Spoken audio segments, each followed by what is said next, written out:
These are the islands that caused a worldwide revolution in scientific thought. This tiny group of volcanic islands, isolated, unimpressive, inhospitable, led man to a whole new idea about the very nature of life on Earth.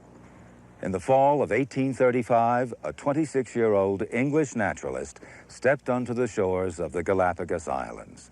His name was Charles Darwin. Hi, I'm George Page for Nature, and the young Darwin was not impressed with his first views of the Galapagos Islands. In his famous journal, The Voyage of the Beagle, he wrote, "Nothing could be less inviting than the first appearance of the islands." But as he came into contact with their extraordinary wildlife, he began to make observations which eventually would inspire one of the most profound revolutions in human thought, the theory of evolution. He was struck by the strangeness of the island's antediluvian beasts, as he called them, and found their peculiar tameness so charming that he couldn't resist riding on the backs of giant tortoises and pulling the tails of the iguanas. After his return to England, Darwin slowly began to realize that each island in the isolated archipelago was home to closely related but markedly different varieties of wildlife. Somehow they had been modified to take advantage of the Galapagos' varied habitats. 24 years later, he finally published his findings in this book, On the Origin of Species, and the world has never been the same since. Now, we follow Darwin to Galapagos as we begin the first of 3 programs about the natural history and the bizarre creatures of these remarkable islands.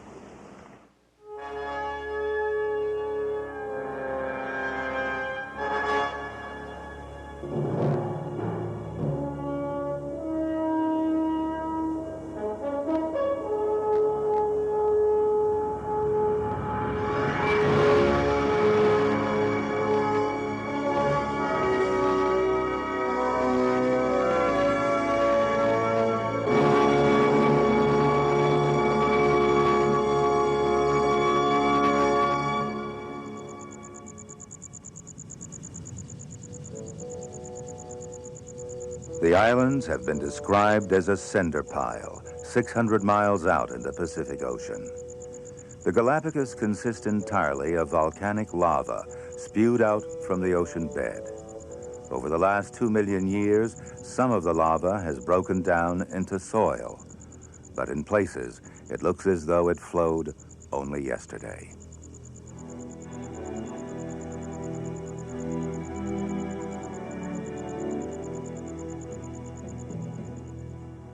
Much of the vegetation that has colonized the islands is as weird as the landscape. This Brachycereus cactus is the first plant to grow in a recently formed lava flow. The lowland areas are completely arid. This is where the opuntia grows freely, a prickly pear species which, like so many of the other plants, grows only in the Galapagos.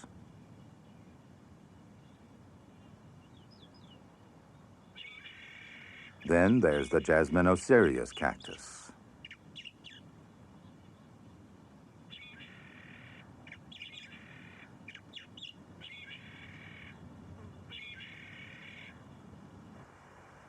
There are greener areas, but you must climb to reach them.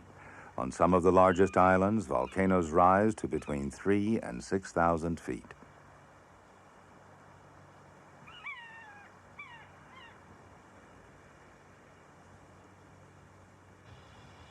Around the crater, condensing steam from fumaroles and the moisture from low clouds produce mosses, ferns, and vegetation of tropical lushness.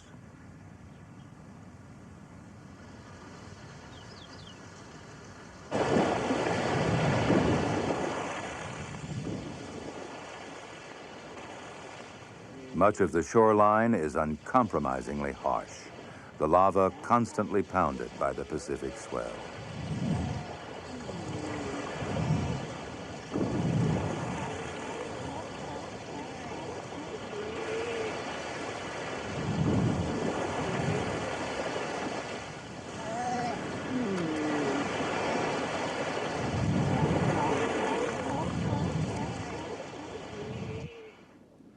The unique quality of the landscape, the flora, and the fauna raises many fascinating questions. How did the ancestors of the present Galapagos creatures get to these remote islands in the first place? When did they arrive? How did the islands themselves appear so recently in geological time? Fortunately, that part of the puzzle is the easiest to solve. The Galapagos belong to Ecuador and are situated on the equator. Two geological features have produced the Galapagos. First, they are close to the junction of three of the Earth's moving plates, the Caucasus, Pacific, and Nazca plates. Second, they lie over a volcanic hotspot where the molten rock pierces the plates. The Nazca plate on which the islands sit is moving eastward at about 3 inches per year. The active volcanic islands, such as Isabella and Fernandina, are still over the hotspot. Those to the east have already moved away. They are, therefore, older and colder. About 20 million years from now, the Galapagos Islands will have moved with the Nazca plate until they finally disappear beneath the waves. But by then, it's possible that the hotspot will have produced other islands to replace them. This is what the volcanic process looks like when it happens on the seabed. The emission of lava has been going on for more than 10 million years.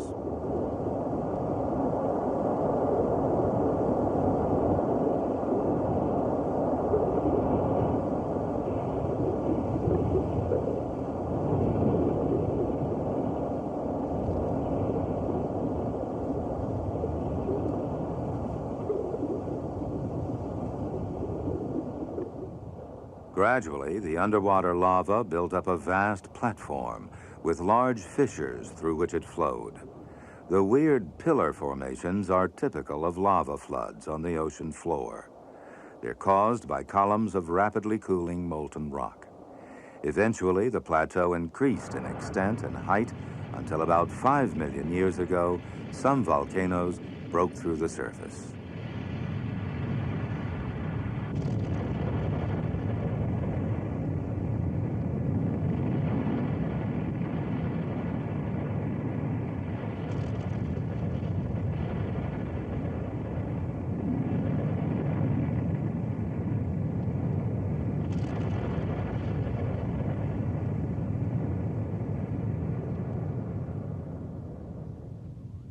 Sometimes, as in the case of the largest island, Isabella, several volcanoes emerged and eventually joined up to form one big island. The process is continuing. The Galapagos are one of the most active volcanic ocean areas on Earth.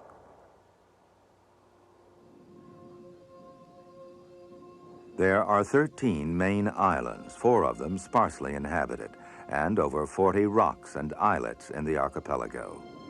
Isabella is 45 miles long and in parts 24 miles wide. It has 5 still active large volcanoes, the tallest rising to almost 6,000 feet. Most of the islands are less than 2 million years old, some less than 1 million. Isabella is one of the younger ones.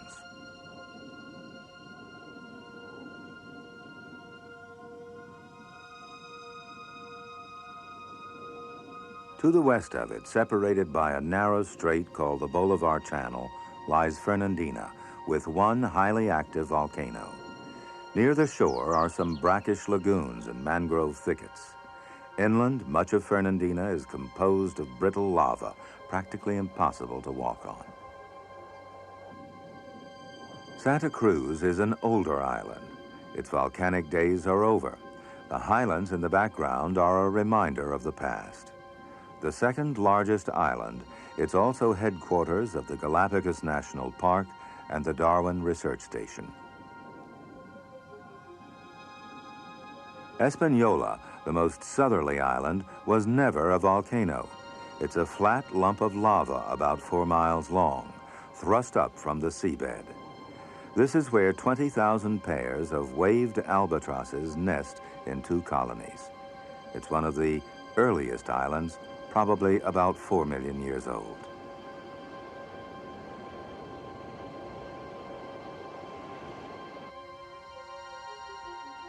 Floriana is an old island too. It was the scene of much volcanic activity in the past and has more than 50 small cones, the largest rising to only 2,000 feet. Islets and rocks are a common feature of the Galapagos. This is Daphne Major, with a crater that's a great attraction to nesting seabirds, especially blue-footed boobies.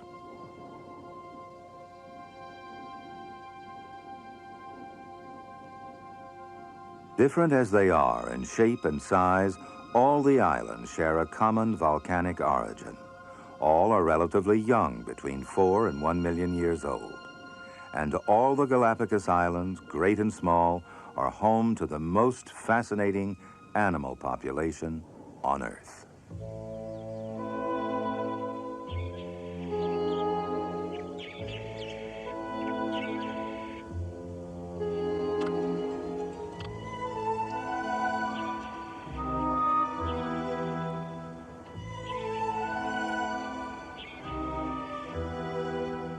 Heading the cast, if only by virtue of sheer weight and size, are the giant tortoises, Galapagos in Spanish, after which the islands take their name.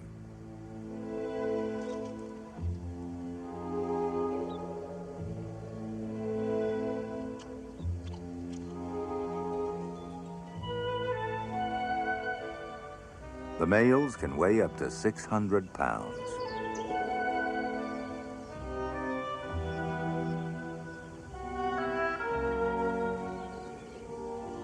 It's thought that they can live for up to 200 years, though no one has yet been able to confirm this in the wild. They have few natural predators, but these harmless vegetarians have suffered heavily at the hands of man and have been wiped out completely on some of the islands.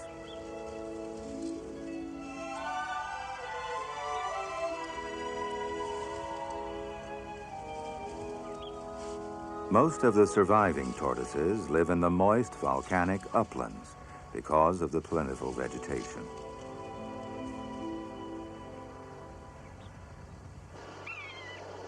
Next are the 2 great lizards of the Galapagos. The land iguanas are usually found in the dry areas, but once a year, the largest concentration of all occurs on the crater rim of the great active volcano on the island of Fernandina. The land iguanas come here to nest each year.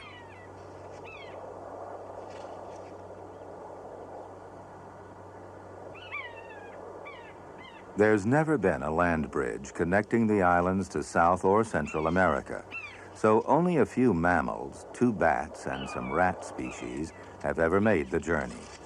Reptiles apparently are better adapted to ocean travel. To look at the marine iguana, you wouldn't think it had evolved from the same ancestor as the land iguana. This one is in breeding colors. It's the only marine lizard in the world, feeding on algae on the lava rocks and below the surface.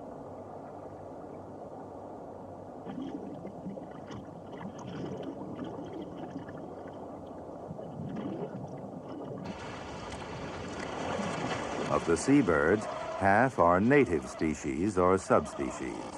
One of those unique to the islands is the Galapagos flightless cormorant. The swallow-tailed gull, another unique species, is the only nocturnal gull in the world. It's believed it adapted to feeding at night in order to escape the food-stealing attentions of the frigate birds. The large eye is typical of a nocturnal creature. The swallow-tailed gull is so unlike all other gulls that it's placed in a genus of its own.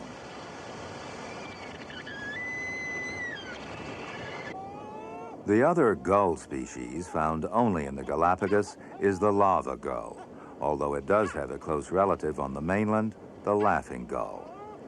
The gray lava coloring enables it to merge with its background.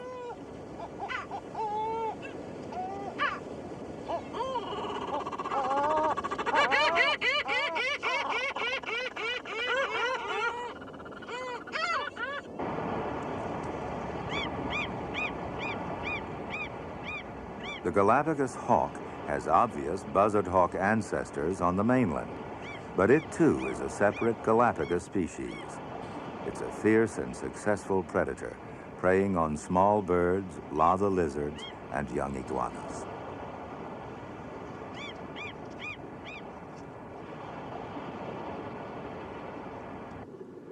Along with the tortoises, iguanas, and his famous finches, the Galapagos mockingbirds gave Charles Darwin pointers toward his theories on evolution. Quite different from mainland mockingbirds, they have evolved into 4 separate species. They're opportunistic feeders and scavengers and can be fiercely predatory. The victims here are newly hatched turtles.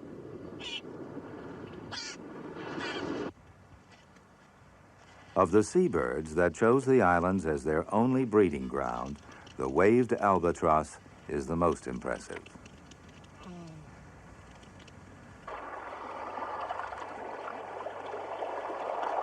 As if the Galapagos bird list wasn't strange enough, it includes a penguin.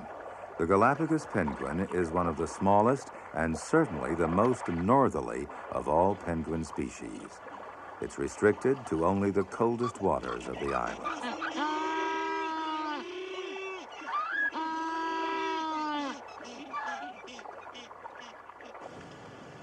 Like the penguin, fur seals are normally found in cold, even sub-Antarctic seas. They too are sufficiently different from their nearest relatives to be given the status of a separate species.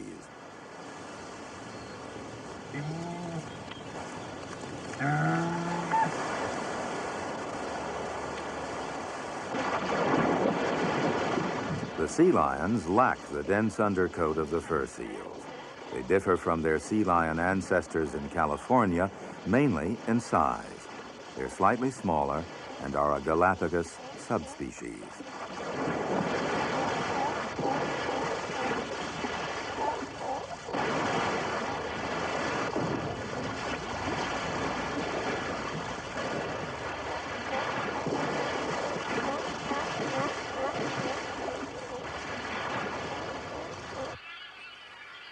The 13 species of finches, often called Darwin's finches, form the evolutionary showpiece of the archipelago.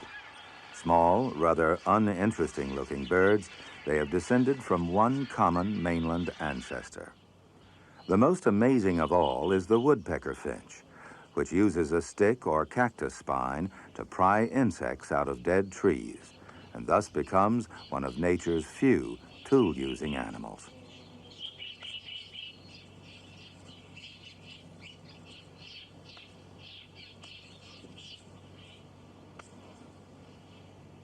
Once the islands had appeared, how did the ancestors of the present unique Galapagos species reach them? Well, there's no doubt that the sea lions came south from California. The fur seals and penguins came from the opposite direction, led by the cold Peru current. The route taken by tortoises, iguanas, and finches is less certain. Some experts name South America as their starting point. But today, many scientists think that Central America in the region of Panama is more likely. The finches were probably blown here by storms. Tortoises and iguanas may either have floated or arrived on natural rafts. The riverside forests of Panama were probably the original home of the ancestors of the Galapagos reptiles.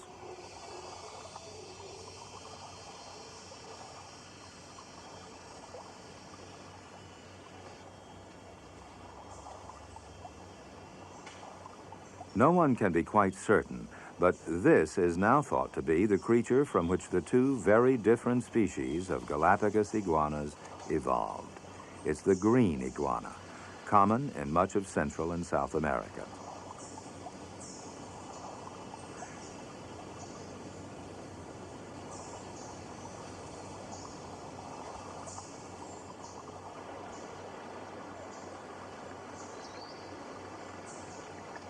The green iguana is very much at home in water. It has to be, living in riverine forests often inundated by floodwaters. It's no rare event for these big lizards to fall into the water accidentally. They're excellent swimmers and sometimes choose this way to get around.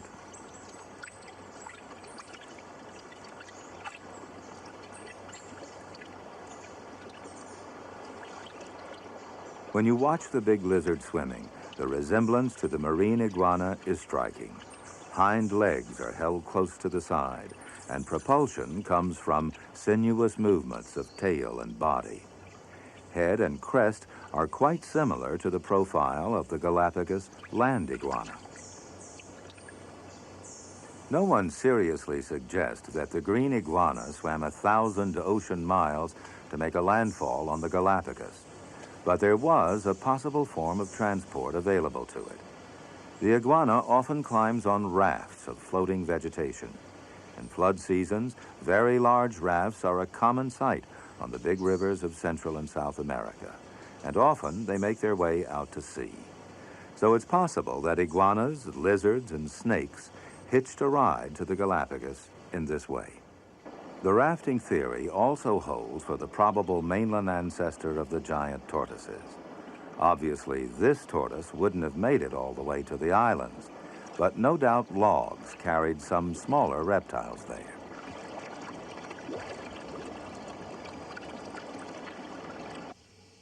The ancestral tortoise, Geochelone, is widely distributed on the mainland.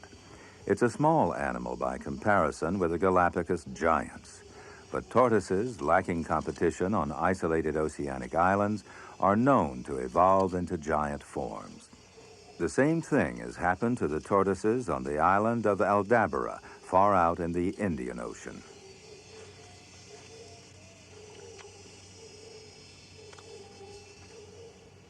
The ancestor of the Galapagos finches probably looked like this little bird, the blue-black grassquit. Ancestral grassquits presumably got blown to the islands in storms. Cocos Island, lying midway between the Galapagos and Central America, may have been a way station for them. There's a related species of finch found there today. It's been estimated that no matter how many rafts of vegetation sank, and most probably did, one successful crossing by a pregnant female iguana or tortoise every 100,000 years would have been sufficient to give the islands their present populations.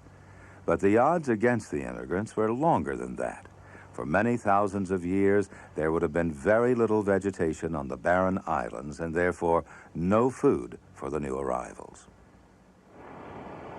But eventually, plants colonized the islands. Many seeds can survive long immersion in salt water and arrived by sea. A bursera seed has taken root. Lichens were almost certainly the first plants to establish themselves, but they wouldn't have provided any food.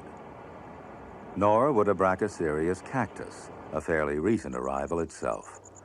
Some seeds and spores were wind-borne. Grass seeds are often spread by birds. Gradually, the vegetation built up in this inhospitable landscape.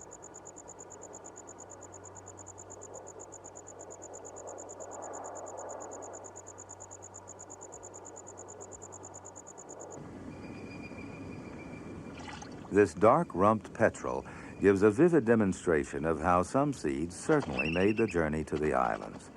At first sight, its plumage appears to be oiled. In fact, its feathers are weighed down with sticky seeds. They happen to be the seeds of a tree already present in the islands, but they could just as easily have been carried from anywhere within such a seabird's wide range.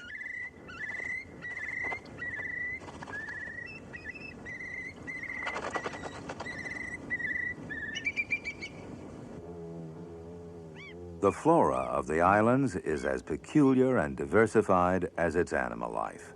Most of the plants possess small and inconspicuous flowers, probably because there are very few insects and therefore little need to evolve showy blossoms to attract pollinators. There is only one species of solitary bee, the Galapagos carpenter bee. It's thought to be a fairly recent immigrant. Since carpenters nest in wood, it's likely to have drifted over inside a log.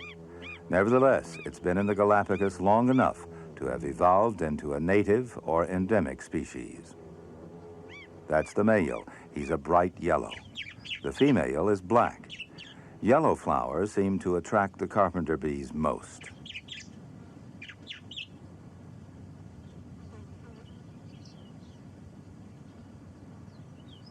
Among the few other pollinating insects are 8 species of butterflies, 1 endemic, and many species of moths.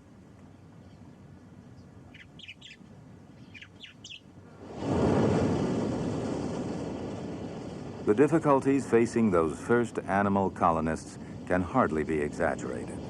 First, a sea crossing of up to 1,000 miles. Then a landfall on a coast that is for the most part totally hostile to seaborne invasion.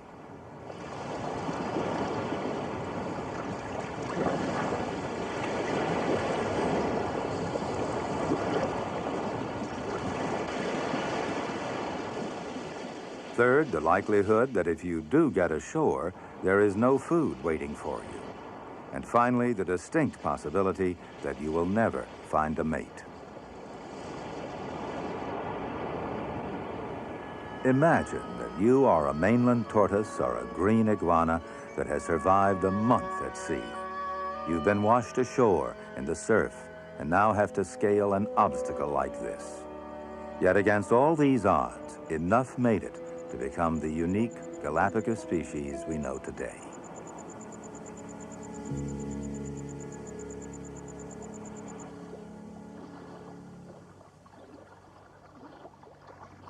We'll never know how many rafts of vegetation carrying green iguanas from the mainland sank crossing 1,000 miles of sea to the Galapagos. But the descendants of those first green iguanas which made it followed 2 divergent paths. One led to the sea and eventually to a new species, the marine iguana.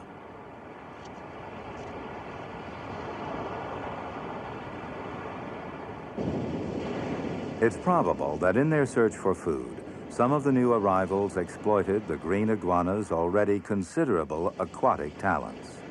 On the rocks and in the tidal pools was a plentiful supply of food in the form of marine algae.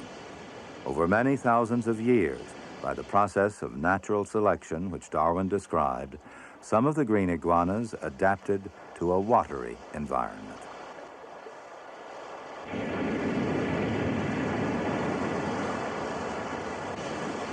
A blunt snout that allowed the iguana to crop seaweed close to the rocks was favored. Traits that allowed it to stay submerged for longer periods in order to feed also had a natural selection advantage. One adaptation for this was a slower metabolism, which conserves oxygen. Adult marine iguanas have been known to stay submerged for 30 minutes and can feed at depths of 45 feet.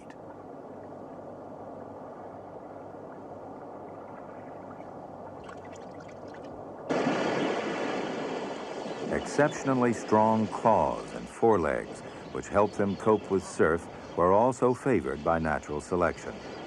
Marine iguanas seem to prefer shorelines with powerful wave action. This is where the seaweeds on which they feed grow best. Another adaptation to marine life is the flattened tail, which gives propulsion when swimming. The normally dark skin helps the cold-blooded reptiles absorb heat after feeding in the sea.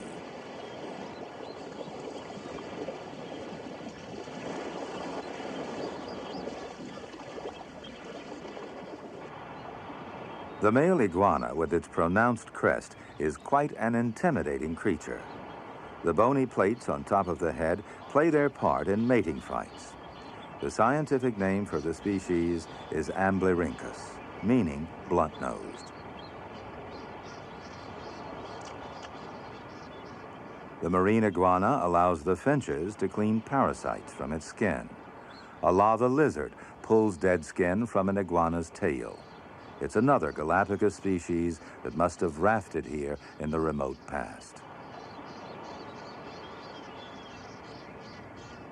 In the breeding season, both sexes take on color, though the degree to which they do so varies between islands. There are 7 subspecies of marine iguanas. The most highly colored of all come from the island of Hispaniola.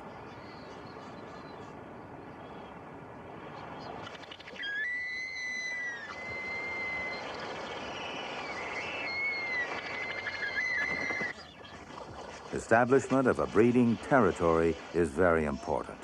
It's won by an eyeball-to-eyeball confrontation between rival males, and sometimes last 4 or 5 hours.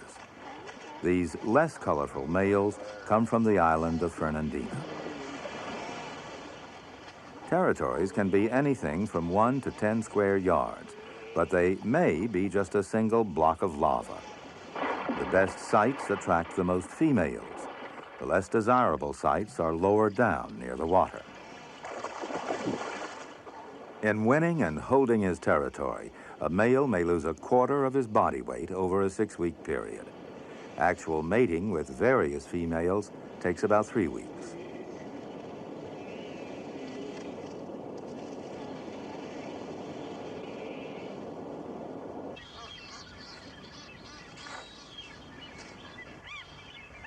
The females have less pronounced crests and are usually smaller. They excavate the nest and lay from 1 to 3 eggs 5 weeks after mating.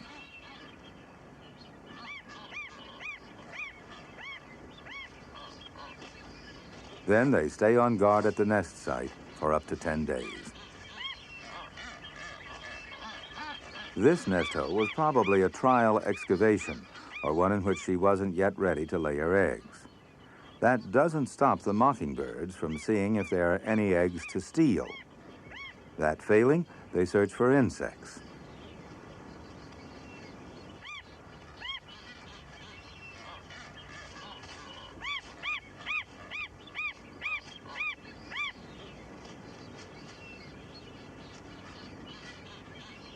Young iguanas have several enemies.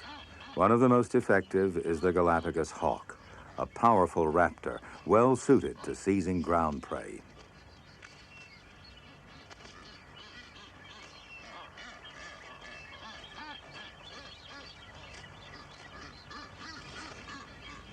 The small, non-poisonous Galapagos snake, Dromicus, one more reptile that survived the voyage from the mainland and became a Galapagos species.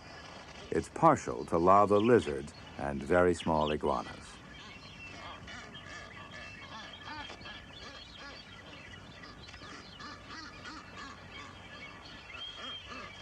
Today, there are between 200,000 and 300,000 marine iguanas in the Galapagos. Their population is in balance with natural predation. From time to time, however, a failure of ocean currents affects the growth of the seaweeds on which they feed. Wide-scale starvation follows. In 1982, corpses could be seen on every shore after the drastic upset of ocean temperatures caused by the warm water mass called El Nino. But such disasters must have happened many times since the first ancestral iguana landed. No doubt they will happen again. Only 2 years after El Nino, the marine iguana population was fast recovering.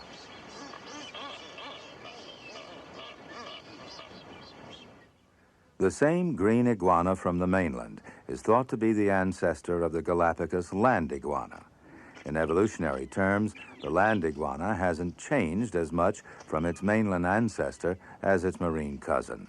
But there were a number of adaptations to the Galapagos environment. There's practically no fresh water in the islands, so its jaw had to become powerful enough to break off and crush moisture-containing vegetation like cactus pads and fruit. It lacks the long claws of the marine iguana, but it doesn't have to cling to rocks in the heavy surf. Their claws do have to be powerful and blunt for digging their burrows in the soil. This lava lizard catching flies is in no danger. Land iguanas are vegetarians, and the lizard is doing it a favor.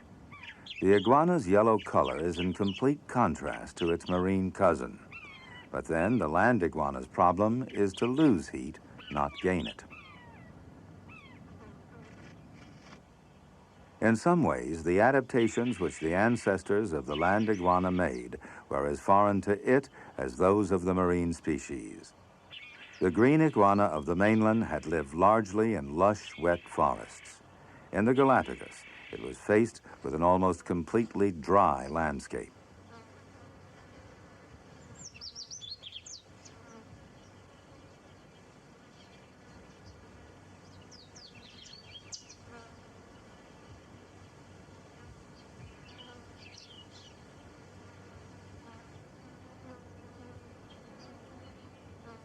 But many lizard species are at home in semi-desert conditions, and the land iguana is no exception. On the 6 islands where it's still found, it prefers the dry zones with low, sparse scrub.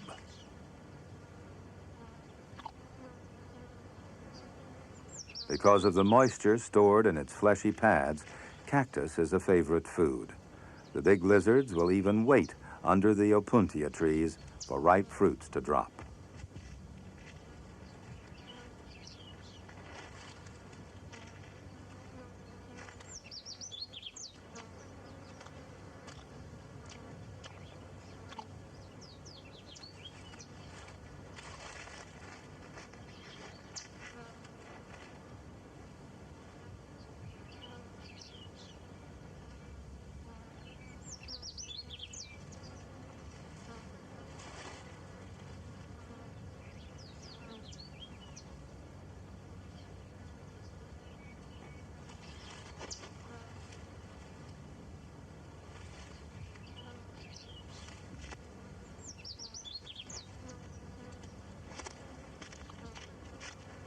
Very few animals will eat opuntia.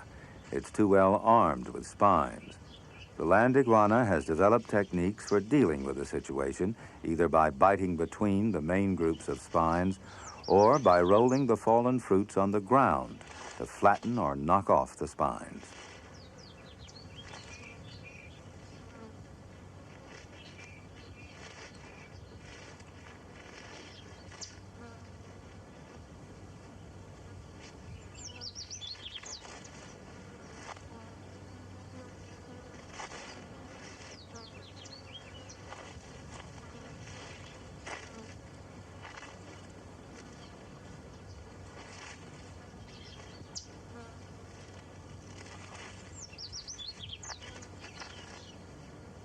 Finches play an important part in the land iguana's life. The marine iguana is quite happy to let finches clean the parasites off its skin, but it doesn't ask for help. The land iguana, on the other hand, tells the birds that it needs them by raising itself on all 4 legs. And that way, the finch can do a thorough job.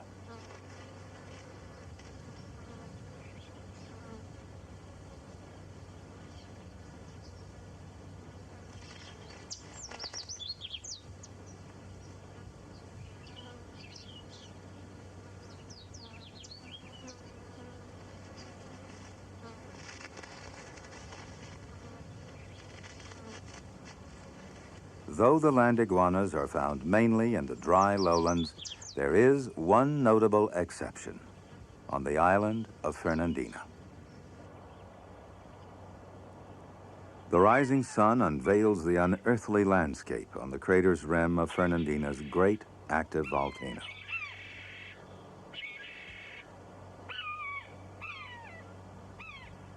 The volcanic highlands are the one place where moisture can be found all year round. But it's a difficult and arduous journey to those craters, at first over crumbly lava, then up through arid scrub until the lush green is reached. Many of the land iguanas of Fernandina make this journey every nesting season.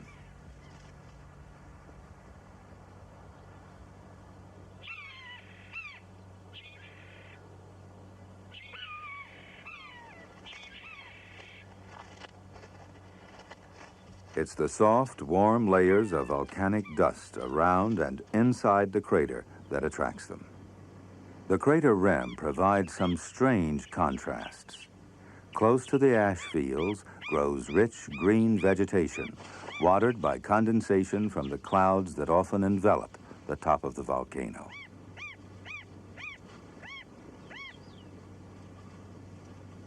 Some of the shrubs bear fruits and flowers, which the iguanas eat during the nesting period.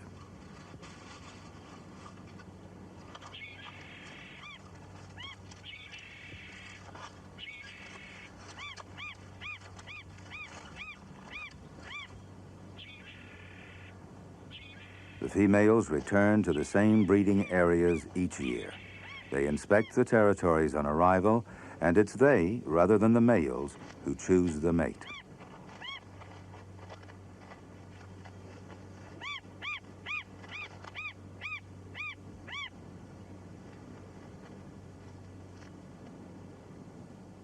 At peak nesting time in July, the volcanic dust is crisscrossed with their trails.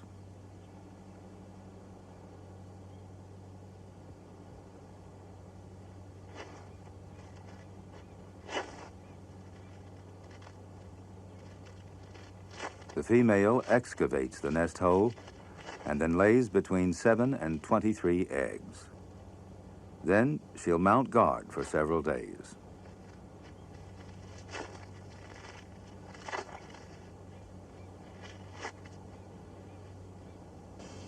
Giocellone, the probable mainland ancestor of the giant Galapagos tortoises, could easily have crossed 1,000 miles of Pacific Ocean on a raft of vegetation. It weighs only about 10 pounds.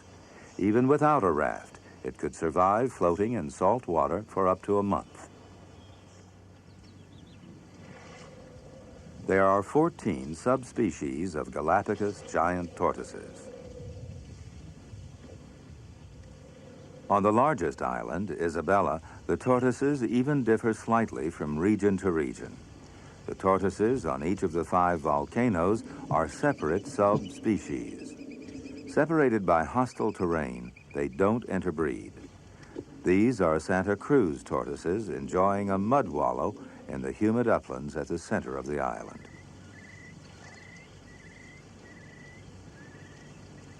It was pointed out to Darwin by the governor of the Galapagos that tortoises on different islands had different shaped carapaces or shells. Those on Santa Cruz are smooth, dome-shaped, and low at the front, adaptations that enable them to move more easily through dense vegetation. The shell of an Espanola tortoise is high in front. This adaptation allows its owner to reach up for the sparse, scrubby vegetation that Espanola offers. It's a low, dry island with no volcanic uplands. The giant tortoises enjoy a regular mud wallow. You might think that a tortoise wouldn't be worried by mosquitoes, but the soft underparts are vulnerable to their bites. A good coating of mud offers some protection. Once there were hundreds of thousands of tortoises in the Galapagos. Buccaneers, sealers, and whalers decimated them for food. In 1831 alone, 68 ships took 13,000 tortoises aboard. Sadly, it was often the smaller and easier to load females the sailors caught and ate. The estimated total population today is between 12 and 15,000 animals, split between 6 islands. On Santa Fe and Floriana, they've been extinct for over a century. As recently as 1980, the remains of 27 tortoises were found on Wolf Volcano on the island of Isabella, slaughtered, it's thought, by fishermen. Their main enemies, however, are pigs, dogs, cats, and rats, all animals introduced by man that escaped into the wild. The story of the tortoises on Pinta Island is an especially sad one. There's only one survivor, a male called Lonesome George. He's safe at the Darwin Station on Santa Cruz, but he has no female of his own subspecies to mate with. During the breeding season, which varies among the subspecies, the tortoises gather in the moist uplands to breed. At these times, the highlands resound to the roars of mating males and the clash of giant shells. Giant tortoises take a long time to mature. It's believed they're 30 or 40 years old before they reach breeding age. After mating, most of the females make the long, slow journey down to the arid lowlands to dig their nests and lay an average of 10 eggs in each.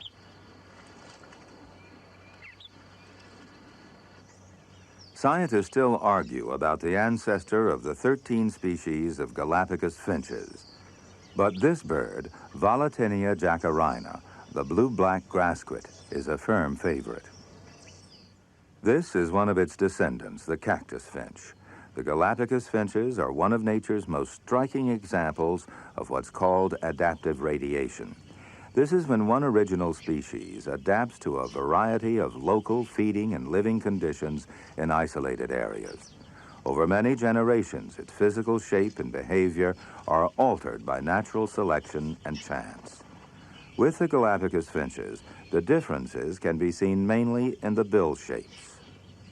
Compare the heavy probing and seed-cracking bill of the medium ground finch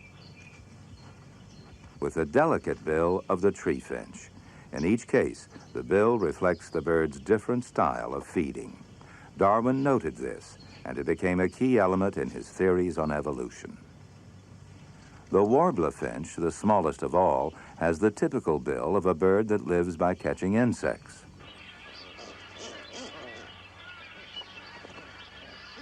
The success of the finches is largely because they have exploited a wide variety of food sources. On Wolf Island, the sharp-billed ground finches have discovered that if they peck at the base of the masked booby's flight feathers, they draw blood, which provides both food and drink. So far, this habit has only spread to one nearby island. Wolf is one of the most isolated of the group. Perhaps the habit arose when the finches were cleaning parasites from the booby's wings and drew blood accidentally. There are no woodpeckers in the Galapagos, but there are a great many rotten trees whose trunks contain insects. The woodpecker finch and the closely related mangrove finch have found a way of exploiting this rich food supply. The habit was first observed in the woodpecker finch.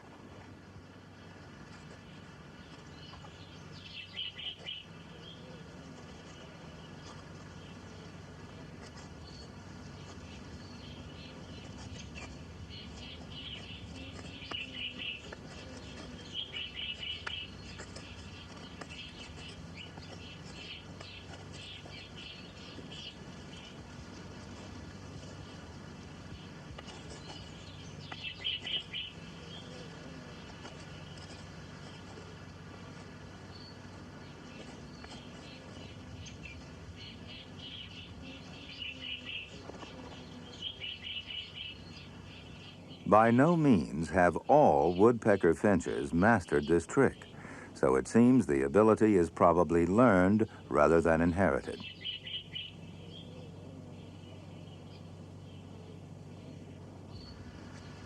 A woodpecker finch who has mastered the technique starts by breaking off a probe. Woodpecker finches live in both the arid and moist zones. In dry areas, the chosen tool is often a cactus spine. Here, it's a green twig. The bird usually begins by listening, just as a woodpecker does, to find out if there's an insect at home.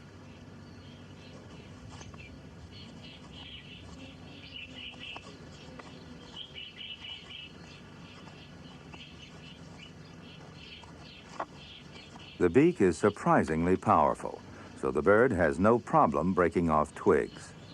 Sometimes the finch will modify a twig to its liking by snapping off a side shoot, and they're adept at holding a twig down with one foot while they size up the situation.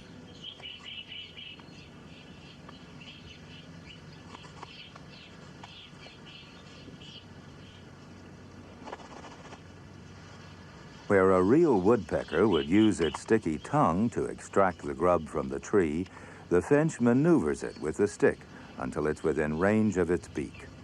Incidentally, Darwin never witnessed this most exciting piece of finch behavior. This time it drops the stick. Occasionally it keeps it for future use.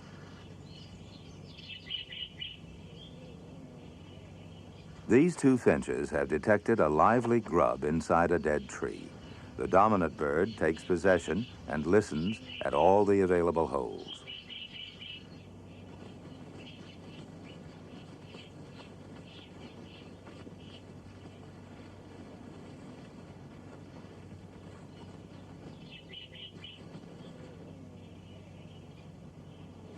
The grub is quite visible to the finch, but its beak is too short to reach it.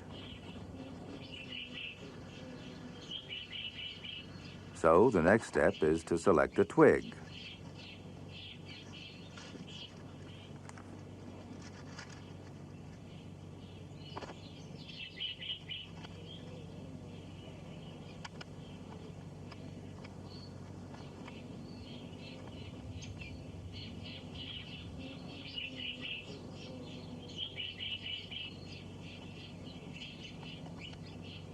Not long enough.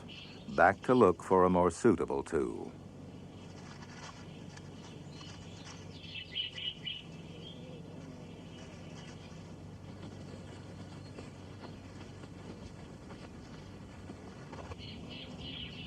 A cutaway section of the tree shows the finch in action with a slightly longer twig.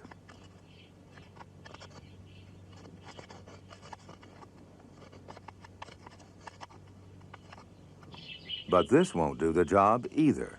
The grub is too fat and the entrance to the hole too narrow.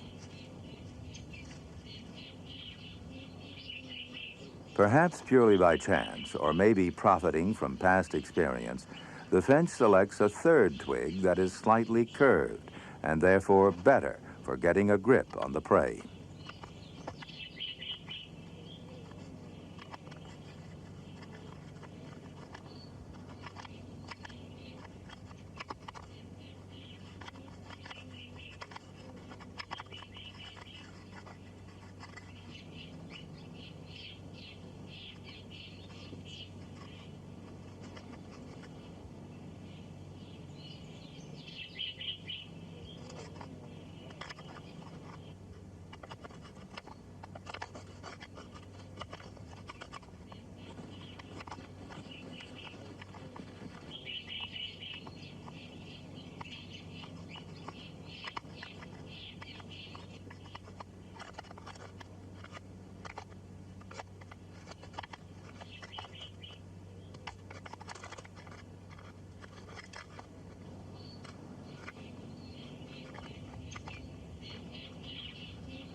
Perseverance finally pays off.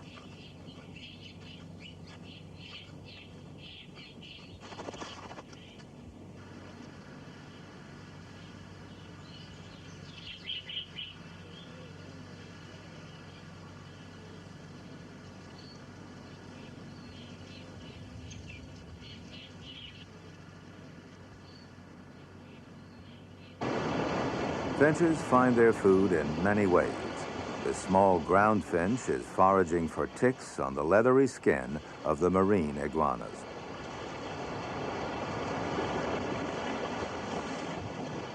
In this one scene is encapsulated some of the wonders of the islands of the Galapagos. Here are two creatures, a bird and a reptile, that have evolved over hundreds of thousands of years to become new species. In doing so, they have adapted successfully to one of the harshest environments on the face of the earth.